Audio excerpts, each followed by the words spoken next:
Hari Om, Hari Om. So Bhagwan Shri Krishna is guiding Arjuna on the path of spirituality. He not only guides him to deal with the day-to-day situation of the world, but also to attain the ultimate goal of existence. So there are these 5 important steps which Bhagwan reveals for a sincere seeker to attain the final state of enlightenment. So you have to remember this. The first is to follow the path of Karma Yoga. So Karma Yoga, that is doing our duty, offering to Ishvara, Ishvara Arpana Bhavana, then Kartavya Buddhi, Samatva Buddhi, Asanga Buddhi, Prasada Buddhi, all this we should have. So that is the Karma Yoga. This Karma Yoga then leads to Chitta Shuddhi. It is also called Sattva Shuddhi. The Antakarana becomes pure. It becomes free of a lot of impurities. And one gains qualities like Vivek, Vairagya, Shama, Dhamma, Uparama, Titiksha, Shraddha, Samadhan. All these virtues are also acquired. Then when we go to the teacher, we gain that knowledge. So, Jnana Prapti, Karma Yoga, Sattva Shuddhi or Chitta Shuddhi, then Jnana Prapti. Jnana Prapti means Atma Jnana Prapti. One should gain proper understanding of one's own self and gain that conviction that I am that Supreme Brahma. So that is the Jnana Prapti.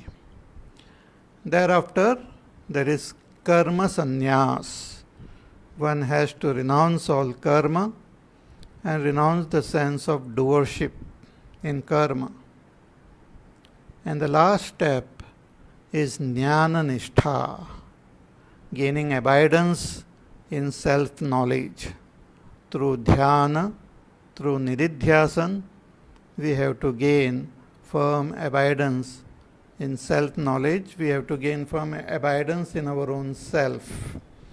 That nididhyasan is very important, the final step. So Karma Yoga, Sattva Shuddhi, Jnana Prapti, Karma Sannyas and Jnana Nishtha.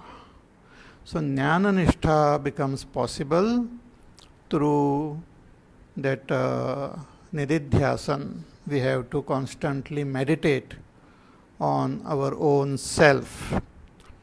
So after gaining that knowledge and after renouncing all karmas, renouncing the sense of doership, one has to focus one's attention on one's own self.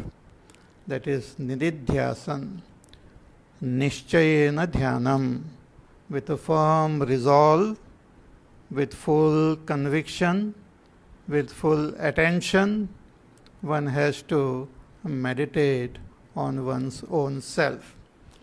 We have to assert our own nature and gain firm abidance in ourself. This is a path which one has to take finally. So that Bhagwan will explain in detail in the 6th chapter. But what he will explain in 6th chapter, Bhagwan conveys in 3 verses at the end of this 5th chapter. In 3 verses, Bhagwan gives the gist, the sar of this Jnana Nishtha. So very beautiful portion. So let us try to understand. Verse number 27.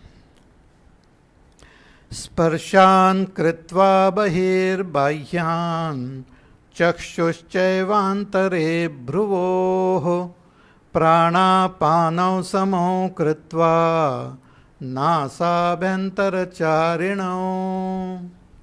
Bhagavan says that you have to meditate on your own self.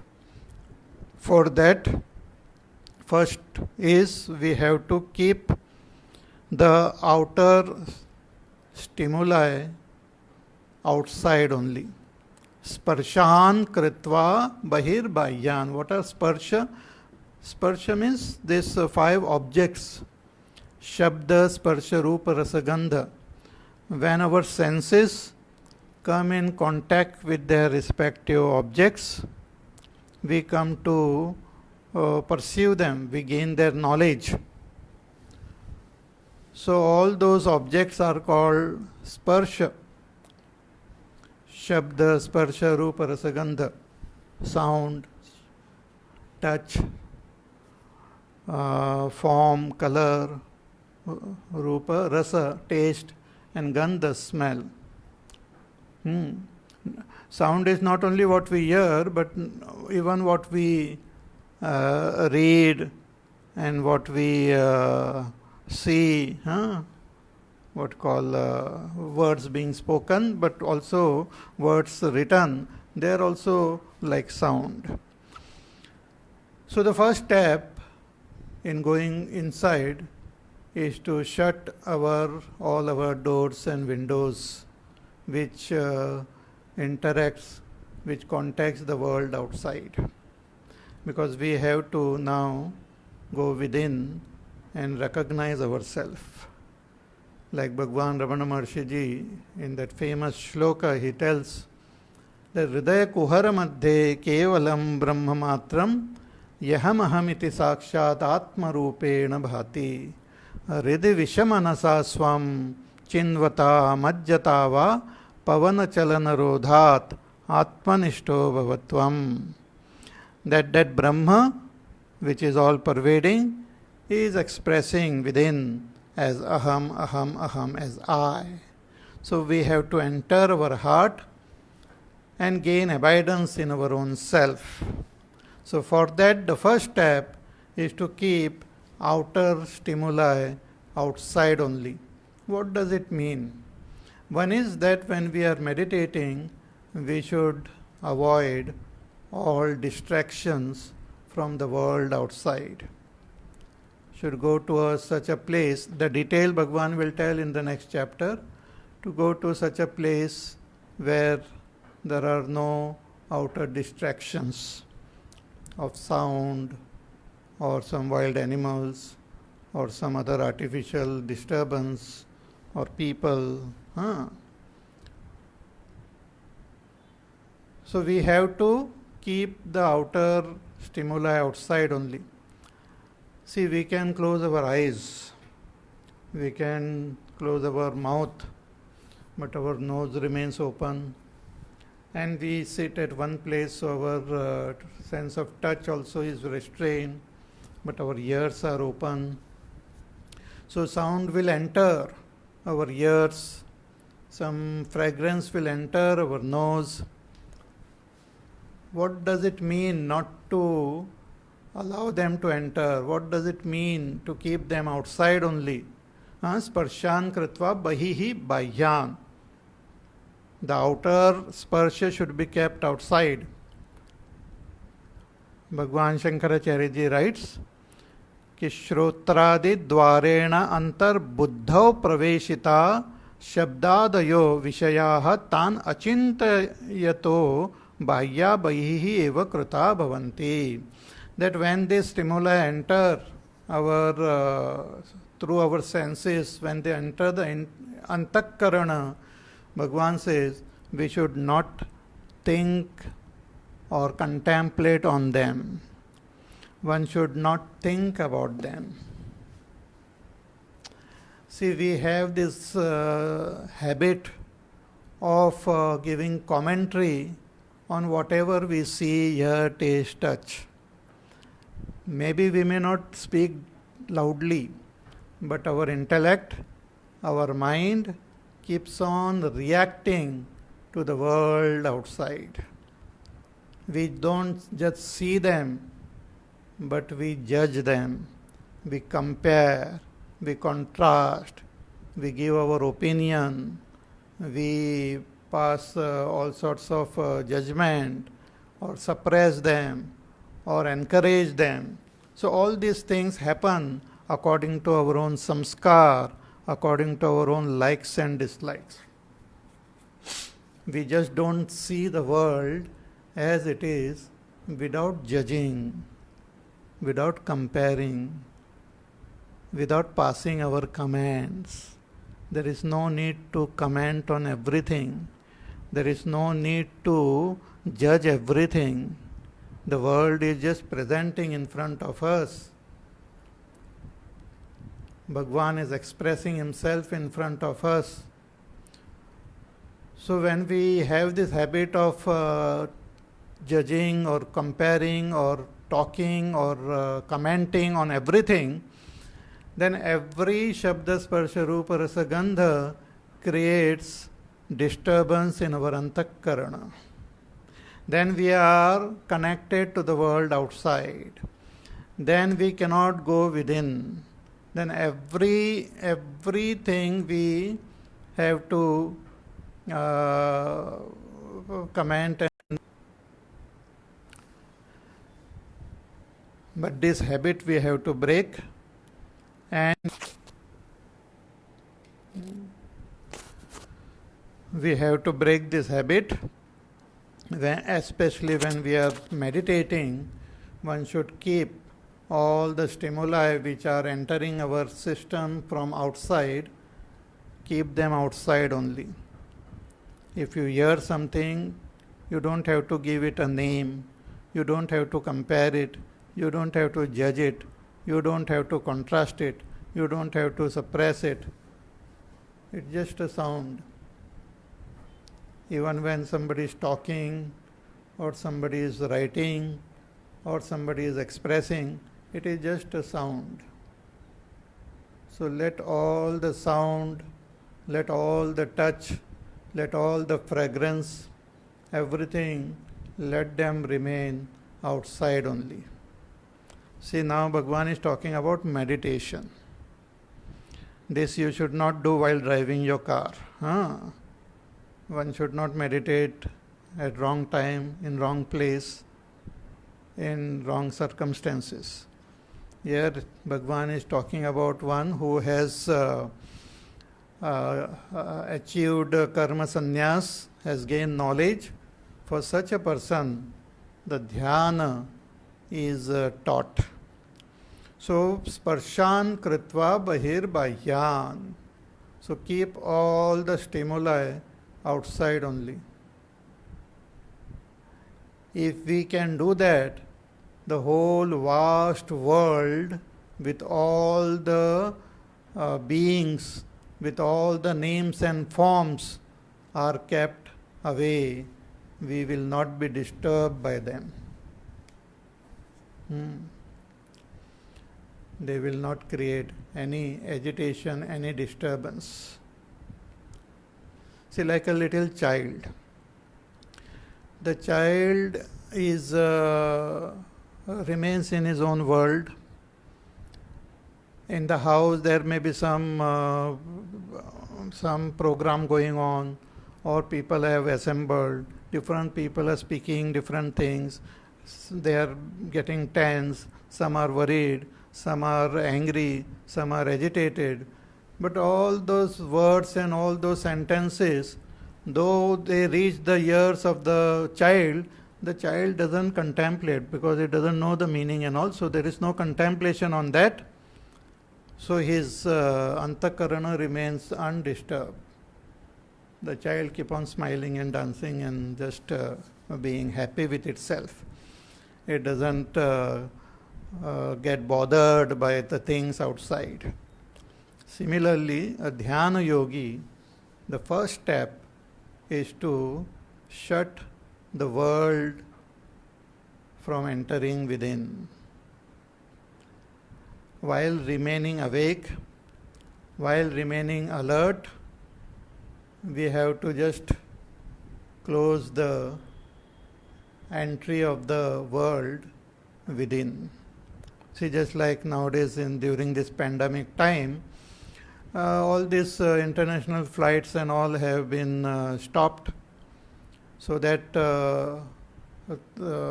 any virus coming from outside will not enter our country. Similarly, all this whole stimuli of the world is stopped at the entrance point itself, but if it still enters through our senses, it should be stopped at the level of our antakarana, by not thinking, by not contemplating, by not passing any judgment on whatever stimuli comes within.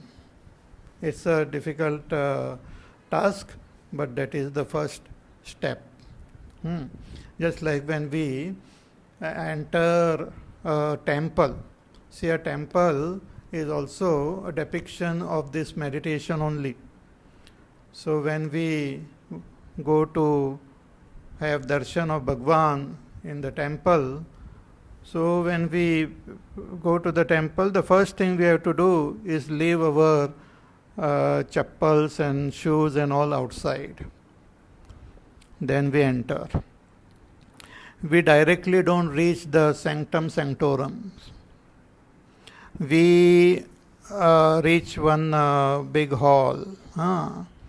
Then we still enter further, we reach another hall. So in this way we keep on going deeper and deeper, and finally in the innermost chamber we see Bhagwan there, illumined by the diyas which are kept inside. So we have to cross one layer after another. Similarly, we have to enter our own self. We have to enter our own heart. So we have to keep all the stimuli of the world outside, then only we will be able to enter without distractions. So sparshan kritva bahir bahyan. Keep all the external stimuli outside only, by not contemplating, not thinking. And as a practice before meditation also, we should try, as a sadhak, we should try to become as non-judgmental as possible. Don't comment and don't pass judgment, or don't give your opinion about everything. There is no need. It is not bad to not have any opinion.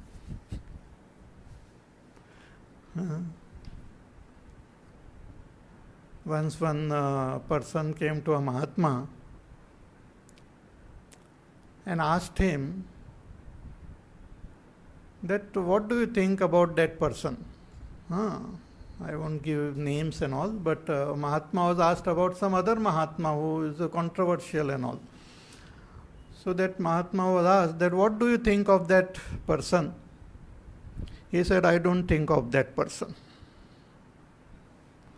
So you don't have to think of everyone. You don't have to have judgment on everyone. You don't have to have opinion about everyone. That doesn't make us buddhu, or that doesn't make us ignorant. But even if it makes us ignorant about the world, doesn't matter. Our aim and goal is to enter our own system and come to recognize ourselves. Not to gain some PhD in general knowledge about the world, not to gain some mastery over the worldly affairs, Hmm. See, in the nowadays on the news channel also, any program or anything happens in the world, they will have some experts sitting there in a panel.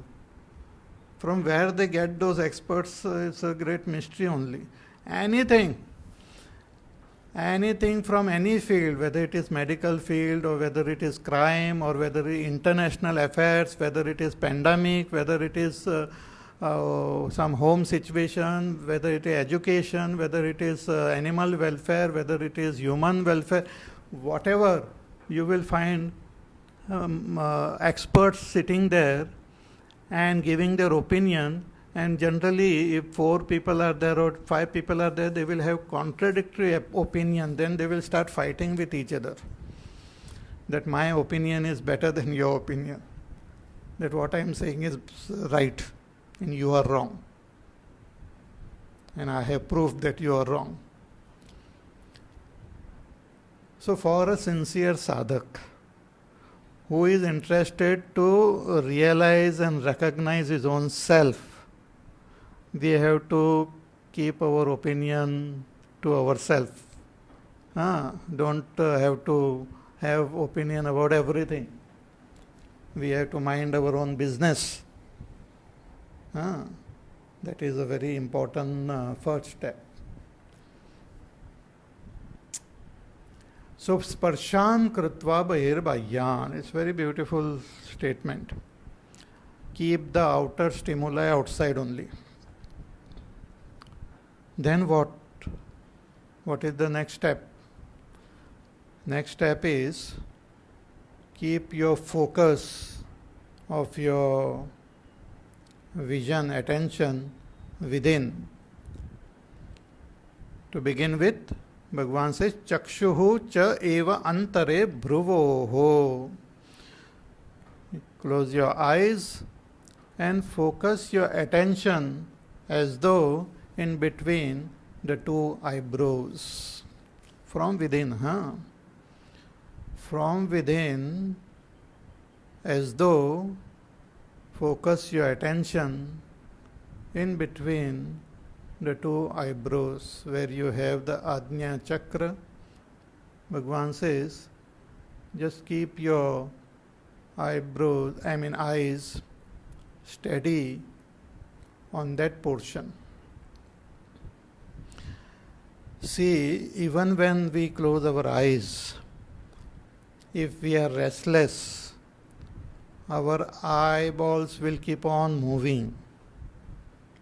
If you tell little children to close their eyes, you will see them rotating their eyes. Our eyes keep on moving because we keep on thinking. So as we think of different things, our eyes also keep on shifting and moving as though it is still watching the world outside. So in order to quieten the mind, if we can quieten the senses, then the mind can become quiet. If we can hold the senses steady, the mind can also become steady. Because lot of this reaction which comes in the mind is stimulated by the senses only. See, one is we think depending on our samskars. But those samskars which are there within, they also get stimulated by the senses. I see something, it stimulates some type of samskar and those thoughts come. I hear something, it stimulates those samskar and those type of thoughts come. So the senses keep on stimulating the samskar. So when the senses are agitated, the mind also gets agitated. So Bhagavan says, once you keep all the outer stimuli outside and don't contemplate on them, at the same time try to keep your eyes also steady at one point. So when the eyes are steady, automatically the mind also will become steady. It's a it's a psychological fact. See, therefore, a great enlightened master and all, his eyes will not move here and there. It will be totally steady at one point. Even when his eyes are open looking, it will just be as though looking through everything, like the Sphinx. If you look at Bhagwan Ramana Maharshi's eyes also, they're just steady, looking at the whole world as though with total compassion, and generally looking at everything, not particularly looking, staring at one object or one person. It's a general vision as though towards the whole world. Those who have likes and dislikes, their visions also get segregated. But here, enlightened master, he just looks. So Bhagwan says, with your eyes closed, you just focus your attention, means as though look in between your eyebrows. Don't have to strain, don't have to focus, but just keep the eyes steady at that point. So it helps to quieten the senses and it helps to quieten the mind. Because this portion is also very amazing, and as though we have the third eye there. So the eye of wisdom is located there. When Bhagwan, Lord Shiva also, when he opens that eyes, a third eye, it's like he is opening the eye of wisdom. So we just close our eyes and focus our attention of the eyes as though look in between the two eyebrows, as though keeping that vision steady. But even when we are looking there, we should not think about it. Means it is also an what you call a stimuli. So don't start thinking about the darkness, or don't start thinking about the eyebrows, or don't start thinking about anything else, but just keeping the eyes steady. Just like we keep our body steady when we are meditating, we have to keep our eyes also steady at one point while meditating. The idea is not to see it, but to keep it steady at that point. So it helps. So this is the second step. Then Bhagwan says, after keeping the eyes steady and keeping all the stimuli of the world outside as outside only, now you focus your attention on your breathing and make the breathing rhythmic, steady, rhythmic. Prana pano samau krutva. Make the prana and apan. Which prana and apan? Nasa bhantara charino. The breathing which is happening in our nostril, through our nostrils. Bhagwan says, make it samau, make it equal. Means make it steady, make it natural, make it spontaneous. See, our pranas are the most fascinating thing. It's Bhagwan's Kriya Shakti, most amazing. And these pranas, they are very pure. They are not touched by our avidya. Therefore, pranas are called the Parashakti of Bhagwan. Pranas are not touched by avidya. Pranas continue to function whether as long as our body is, when we are alive, the pranas continue to function. Even when it is not touched by the antakarana, the pranas continue to function. See, when our buddhi and mana, chitta, ahankar, everything goes into that unmanifest, when in deep sleep, when they are all remains dormant, avidya is also there, an absence of understanding in our buddhi. But that buddhi doesn't touch that pranas.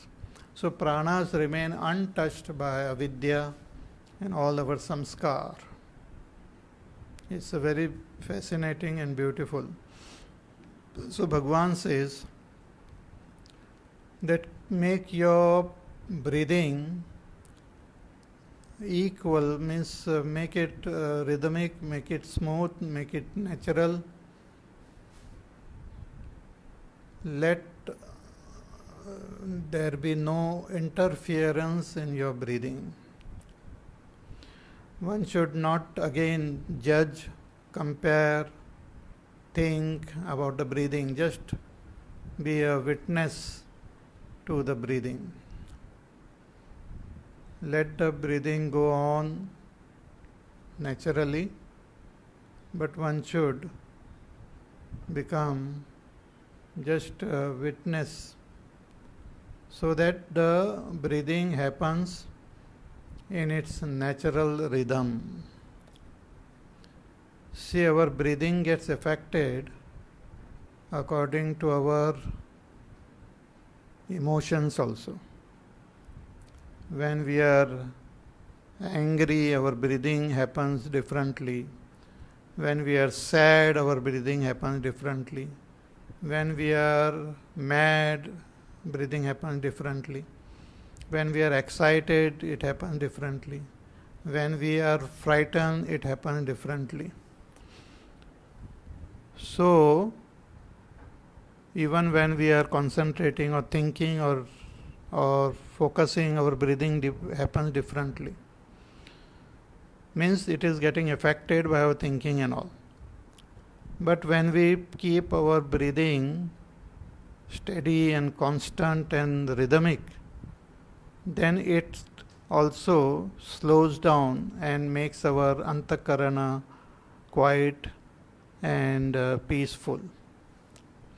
Just like making our body steady helps in meditation, making our attention of our eyes focus on one point help us. In the same way, breathing also is made rhythmic.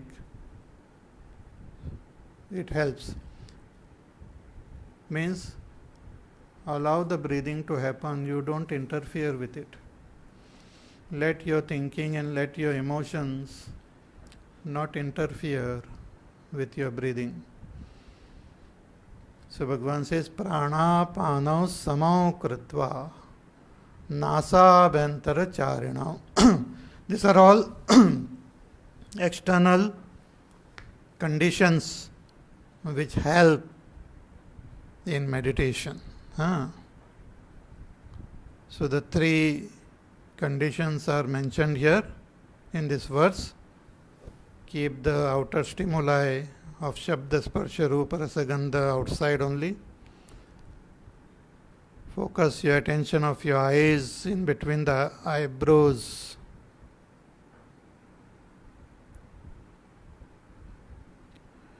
Then make your breathing steady, rhythmic, effortless, free from disturbance, free from disturbance from your emotions and your thinking. Totally untouched by any distractions. 3. Then what? Then still further, Bhagavan says in the next verse, Yatendriyamano buddhihi munirmoksha parayanaha vigatechha bhaya krodha यः सदा मुक्त एव सः यतेन्द्रिय मनोबुद्धिः. Bhagavan says that have control over your indriyas, mana and buddhi. Indriya, mana, buddhi, yatendriya, sanyatani. Controlling your indriyas means senses, mana, mind, buddhi. Then the one who is meditating, muni, the seeker, the dhyana yogi, the one who is meditating is called muni here. Muni means one who is contemplative, a seeker who has gained the knowledge of the self and has renounced all actions. He is a muni. Bhagavan Shankaracharya ji writes, Mananat munihi sannyasi, one who has done mananam and gained that knowledge. Such a seeker becomes fit for meditation. One who has gained the knowledge of the self and the conviction of the self becomes fit for meditation. If one has not gained this, then we should not waste our time meditating. Then we should follow the path of karma yoga properly and gain proper understanding of the self. But once we gain that firm understanding and conviction of the self, then we meditate. And the meditation should be done with one intention. What is that intention? Moksha parayana, to gain moksha, to become free of all our bondage, to become free of this sense of limitation which we have, to become free of our ahankar, to become free of this avidya permanently, by gaining our understanding of our oneness with Brahma, directly experiencing our oneness with Brahma. So that moksha parayana is also very important point which is conveyed here. That intention plays an important role while meditating. If you are just meditating for gaining some joy, meditation, if we are meditating to become free of our tension and to improve our blood pressure and all, people have different ideas about meditation. Then that is not the niridhyasan. It becomes niridhyasan when we are meditating for moksha. Say, for example, our sleep. Suppose you are very, very sleepy, extremely sleepy and tired and sleepy, but you are in a meeting, important meeting is going on, and the meeting will last for an hour. After that, you can go to your room and you can sleep. But for an hour, that meeting is happening. So even when you are very sleepy, when you are in the meeting, you don't have that resolve that, oh, let me sleep, unless it is that type of meeting. But otherwise, you keep that thing in your mind that I don't want to sleep now. After an hour, when I go back to my room, I will sleep. So you postpone. And once the meeting is over, once you go to your room, you get ready, lie on the bed, and within few minutes, you are in deep sleep. Because when you are on the bed, you decide that I want to sleep now, and you are asleep. But when you are meeting, you have decided not to sleep. Similarly, seekers who sit for meditation, what they have decided will control their progress. If we decide that, okay, I am sitting here for meditation and I will just attain moksha, I want to become free, with that intention, when I sit, then there will be greater depth and greater what you call focus, and I will be able to achieve my goal. But if I am just sitting meditating, let me meditate, then after meditation I have to go there and meet that person, then do some shopping. So people already decide what they will do after meditation. Means they are meditating not for moksha, but just as a ritual, like I will meditate and then I will go and have some meet that person, have something to eat, then I have to plan that program, then after that again I will sit and meditate. So meditation has become like just as some sort of time pass.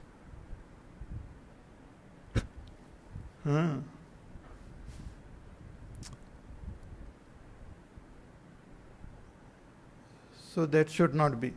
One should have this full focus that I am meditating for moksha.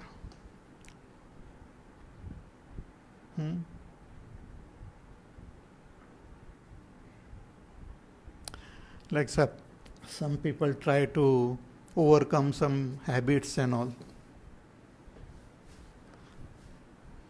So somebody asked that person, oh, how to give up smoking? He said, oh, giving up smoking is very easy. I have done it many times. So if a person has done it many times, that means he must be smoking every day.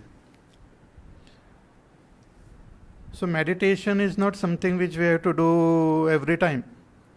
We have to, with a firm resolve that I am sitting here to meditate to gain moksha. Again I meditate if I fail in my first attempt. But I should not have a thing that I will constantly fail and constantly I will meditate. No. So that firm resolve for moksha is very important.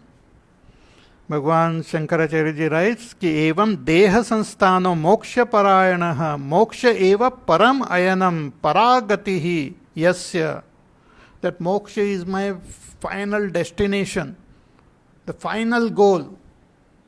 I am sitting for meditation, I am meditating to gain moksha. That should be the resolve. With that resolve, if we sit and meditate, then it will work. Otherwise, it doesn't work. So, munihi moksha parayanaha vigatecha bhayakrodaha. Before that, yatendriya mano buddhihi, controlling all his mana, buddhi and indriyas. See, meditation is being ourself as we are, means gaining abidance in our true self. Our true self is pure existence, pure consciousness, pure bliss. There is no activity happening in self. There is no feeling, there is no thinking, there is no deciding happening in the self. All these are happening in the antakarana. The antakarana is an instrument for working. So mind is instrument to feel, intellect is an instrument to think and decide, Chitta is the instrument to remember.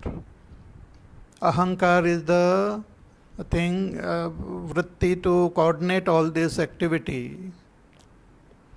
But meditation is not a action. Meditation is just a being. Meditation is not thinking. Meditation is not doing. Meditation is not feeling. Meditation is being.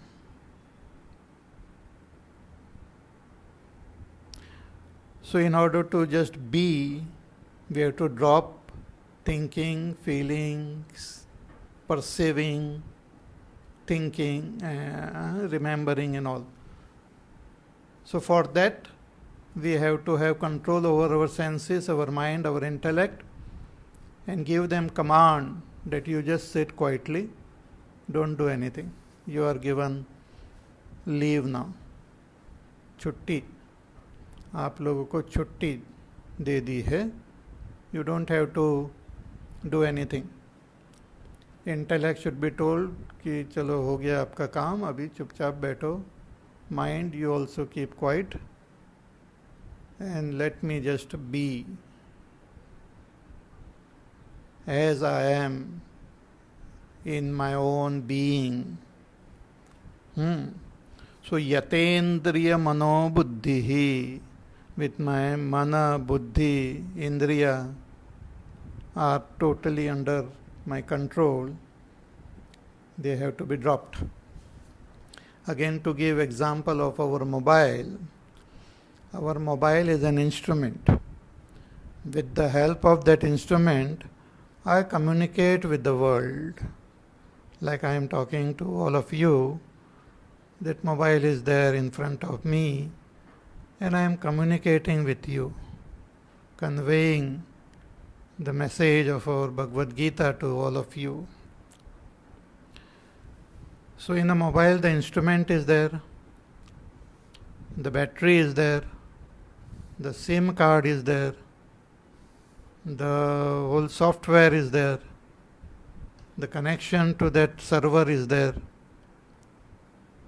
All these are there to communicate with the world outside.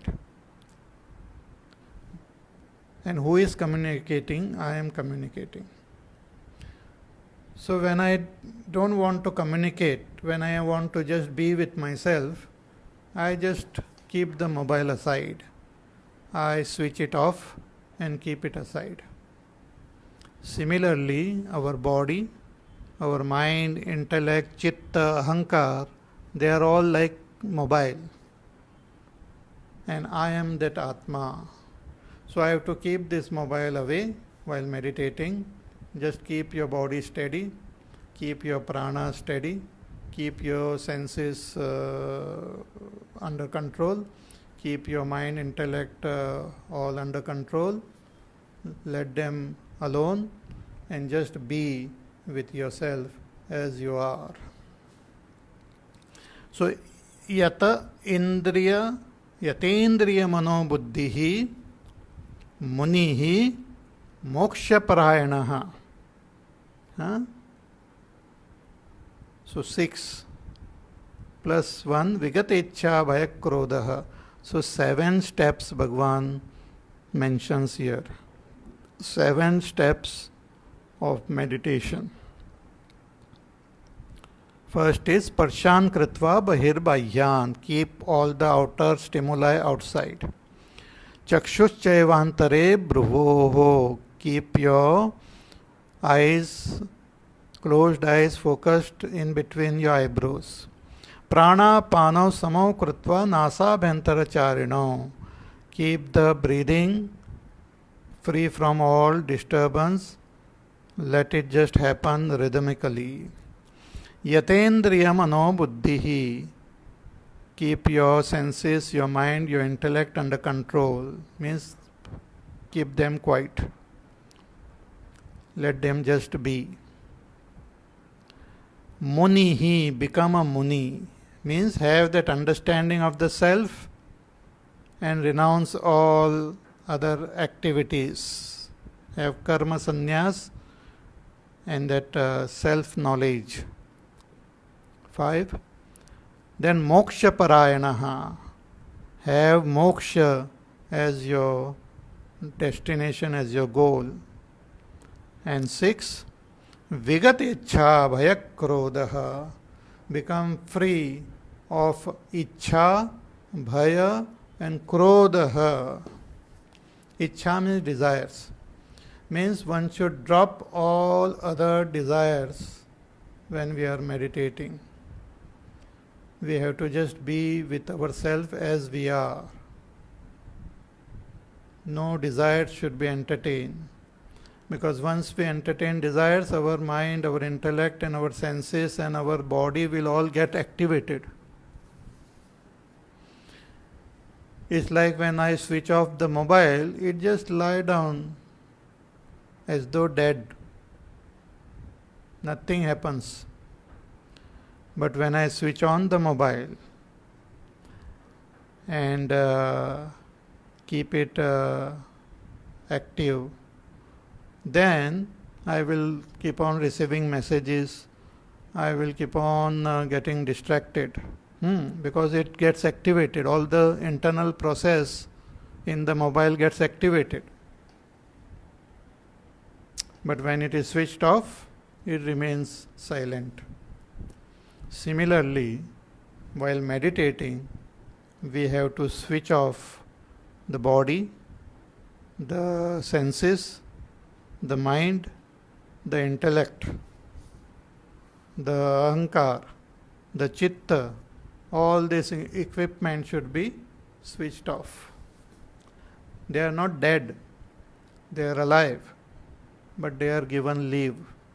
They are made to just sit quietly, doing nothing. Because they are not required for meditation. As I said, meditation is not an action. Meditation is not a feeling. Meditation is not a thinking. Meditation is being. It is not to do something. It is not to feel something. It is not to think something. It's not to remember something. It is not to understand something. Meditation is just to be as we are. So vigat ichha bhayak krodha, one should drop all ichha, all desires. No desires to distract. Then, while meditating, we should also drop fear.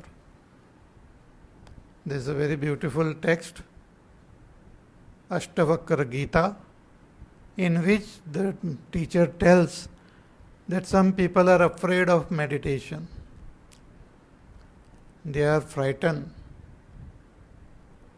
Because in meditation what happens, if we gain that abidance in ourself, our ego will die, ahankar will perish, ahankar will disintegrate because the ahankar is the expression of avidya only. So this ahankar will get dissolved. So we sense it. And we are very attached to, when we are very attached to ahankar, we get frightened. See, when we go to sleep, we don't get frightened because we know that I will wake up as I am. But when we meditate, deeply we also get frightened that I will lose my ahankar. So that fear of losing our ahankar should not be there.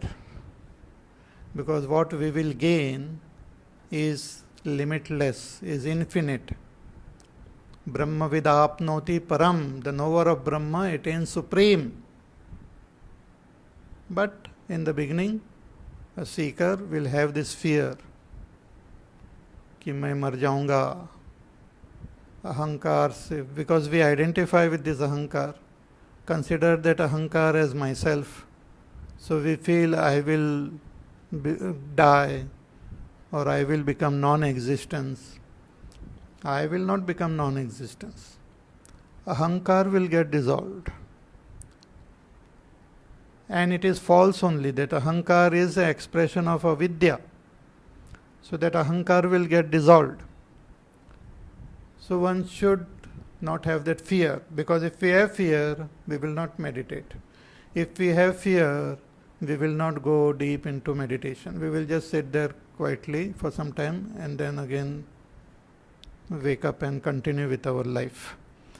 Because deeply we don't want the ahankar to die. So if we should drop this fear,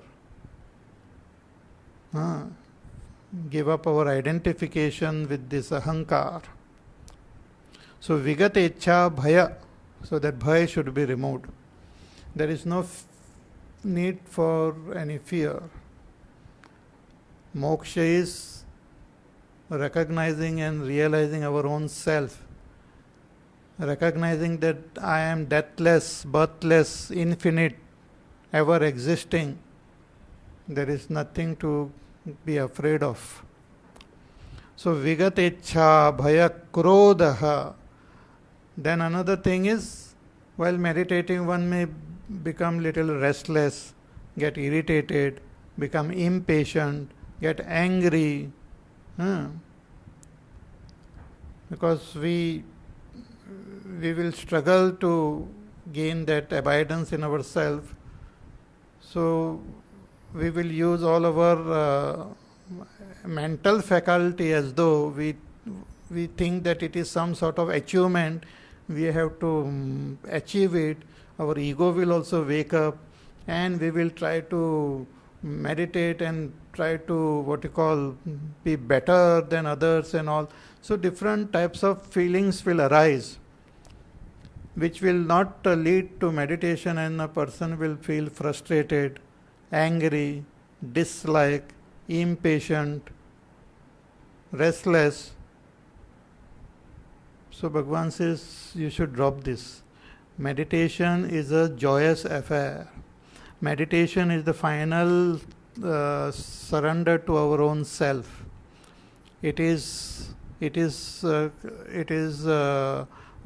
coming back to ourself. It is going to our own root. It is like embracing Ishvara, becoming one with Ishvara. It is a most beautiful, most blissful thing. So one should not look at meditation as one sort of achievement like we have the worldly achievement. If with that feeling, if we meditate, then our ahankar will arise, mind will arise.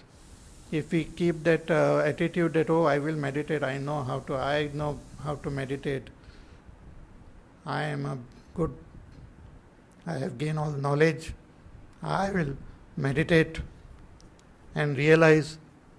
So with that ahankar, when we sit and meditate, it will not work. And when that ahankar is there, it will lead to frustration.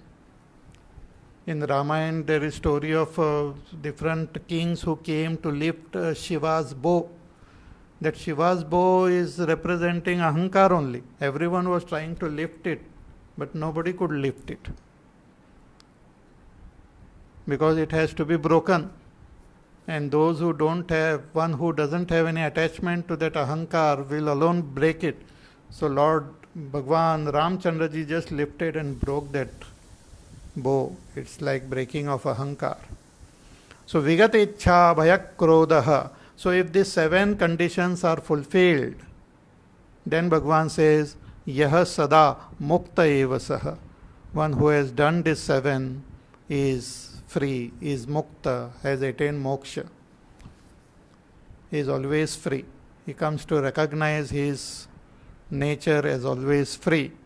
He doesn't have to then attain any other freedom. So yaha sada mukta eva saha. He is always free. So the 7 steps in meditation one should contemplate and practice. One more verse is there that we will see in our class tomorrow. That will complete the whole process of meditation. In that verse, Bhagwan will convey some more things. So that we will see in our class tomorrow. Till then, you take care of yourself. Contemplate on what you have heard today and try to practice it. Practice one step at a time. Practice each of them, but one step at a time. First, practice Parshan Kritva Bahir Bahyan. Keep all the outer stimuli outside only. Try to practice non-judging, looking at the whole world without passing any judgment. So you can practice and take care of yourself. Remain safe, happy, healthy, peaceful, and we will meet again tomorrow. Hari Om. Shri Ram Jaya Ram Jaya Jaya Ram. Shri Ram Jaya Ram Jaya Jaya Ram. Shri Ram Jaya Ram Jaya Jaya Ram. Shri Ram Jaya Ram Jaya Jaya Ram. Shri Ram Jaya Ram Jaya Jaya Ram. Shri Ram Jaya Ram Jaya Jaya Ram. Shri Ram Jaya Ram Jaya Jaya Ram. Shri Ram Jaya Ram Jaya Jaya Ram. Shri Ram Jaya Ram Jaya Jaya Ram. Shri Ram Jaya Ram Jaya Jaya Ram. Shri Ram Jaya Ram Jaya Jaya Ram. Shri Ram Jaya Ram Jaya Jaya Ram.